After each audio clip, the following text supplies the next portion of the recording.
Hukum merupakan suatu kaidah yang berisi ketentuan tentang hak dan kewajiban manusia dalam kehidupan bermasyarakat. Namun, di sisi lain, hukum juga merupakan alat untuk mempertahankan kedudukan sosial ekonomi dari sebagian kecil anggota masyarakat, contohnya penguasa. Inti dari sistem hukum dualitas yaitu, pada satu sisi, hukum berguna sebagai pengatur hak masyarakat. Tetapi di sisi lain, hukum juga dapat merampas hak masyarakat. Hukum dapat merampas kekuasaan, tetapi hukum juga dapat merebut kekuasaan. Contoh kasus dari sistem dualistis adalah pemberlakuan Undang-Undang Cipta Kerja yang menimbulkan berbagai stigma di dalam masyarakat. Ada yang berpendapat bahwa Undang-Undang Cipta Kerja ini dibuat untuk memudahkan birokrasi yang dilakukan di Indonesia.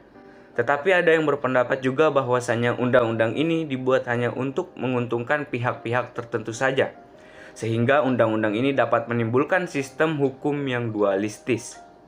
Beberapa penjelasan substansi peraturan Undang-Undang Cipta Kerja yang menguntungkan pihak investor. Yang pertama, Undang-Undang Cipta Kerja mengubah pengaturan ketentuan batas maksimum kepemilikan dalam rumusan pasal 9 ayat 3 Undang-Undang Perbankan Syariah dalam pasal 79 Undang-Undang Cipta Kerja dengan membuat adanya masalah bahwa hukum tidak berjalan dengan baik dan sesuai. Karena hal ini berpotensi warga negara asing dapat menguasai kepemilikan bank syariah umum sepenuhnya. Kemudian batas maksimum kepemilikan peraturannya akan bertabrakan dengan Undang-Undang OJK. Kedua, Undang-Undang Cipta Kerja mendorong percepatan dan perluasan investasi dan juga pertumbuhan ekonomi tanpa mempertimbangkan aspek pembangunan yang berkelanjutan, khususnya abai dalam memperhatikan keselamatan manusia dan kelestarian fungsi ekologi. Hal ini dapat dilihat dengan 9 langkah perubahan atas Undang-Undang Nomor 26 Tahun 2007 tentang penataan ruang. Yang ketiga, Undang-Undang Cipta Kerja menimbulkan dua persoalan besar yang mengubah karakter dasar dari Undang-Undang Kehutanan, yaitu meninggalkan semangat resolusi konflik dan upaya konservasi sumber daya hutan. Pertama, munculnya ketentuan daerah yang strategis yang akan diprioritaskan dalam percepatan pengukuhan kawasan hutan dengan tujuan untuk membuka ruang investasi yang sebesar-besarnya.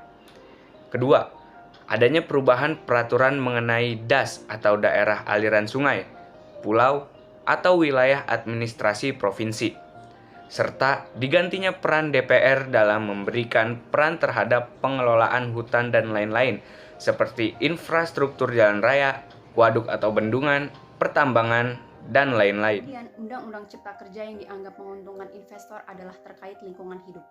Pertama, Undang-undang mengabaikan prinsip kehati-hatian yang dijadikan pedoman utama dalam pemanfaatan sumber daya alam dan perlindungan lingkungan.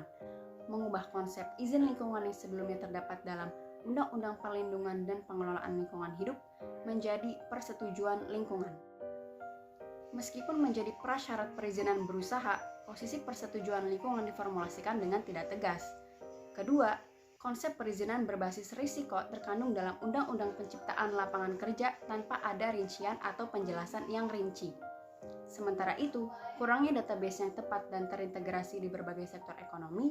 Dalam masalah lingkungan, inventarisasi sumber daya alam dengan rencana penggunaan dan cadangannya sangat diperlukan. Hal ini relevan untuk pemetaan risiko yang komprehensif dan terintegrasi dalam menetapkan kebijakan. Lalu, perubahan definisi tanggung jawab mutlak bagi korporasi yang mengarahkan kembali asas ini sehingga perbedaan antara pertanggungjawaban berdasarkan kesalahan dan kemungkinan merongrong akses publik terhadap keadilan menjadi tidak jelas. Adapun secara signifikan undang-undang ini membatasi akses masyarakat untuk berpartisipasi dalam proses pengambilan keputusan rencana aksi yang akan berdampak pada lingkungan. Dan pada kenyataannya, Undang-Undang Omnibus Law menyebabkan lahirnya permasalahan baru ketika undang-undang tersebut membahas mengenai beberapa hak dan kewajiban yang harus didapatkan dan dipenuhi oleh buruh serta pekerja, namun peraturan yang mengatur tentang hal tersebut dianggap kurang sesuai. Adapun substansi peraturan Undang-Undang Cipta Kerja yang merugikan buruh atau pekerja diantaranya adalah adanya perubahan pasal 56 Undang-Undang Ketenagakerjaan yang mengatur jangka waktu atau selesainya suatu pekerjaan PKWT atau perjanjian kerja waktu tertentu ditentukan berdasarkan perjanjian kerja. Ketenagakerjaan membuat ketentuan yang mengatur jangka waktu PKWT paling lama 2 tahun dan boleh diperpanjang 1 kali untuk jangka waktu paling lama 1 tahun. Undang-Undang Cipta Kerja ini mengubah banyak ketentuan tentang pengupahan yang sebelumnya diatur di dalam Undang-Undang Ketenagakerjaan. Salah satunya adalah tentang upah minimum. Upah minimum dalam Undang-Undang Cipta Kerja ini diubah menggunakan rumus yang hanya memasukkan variabel tertentu, seperti pertumbuhan ekonomi atau inflasi. Sehingga upah minimum ini hanya mempertimbangkan kepentingan industri dibandingkan kepentingan pekerjanya. Selanjutnya, Undang-Undang Cipta Kerja ini memberikan kemudahan bagi perusahaan untuk melakukan PHK. Undang-Undang Cipta Kerja ini membuat PHK menjadi hal yang tidak bisa dihindari.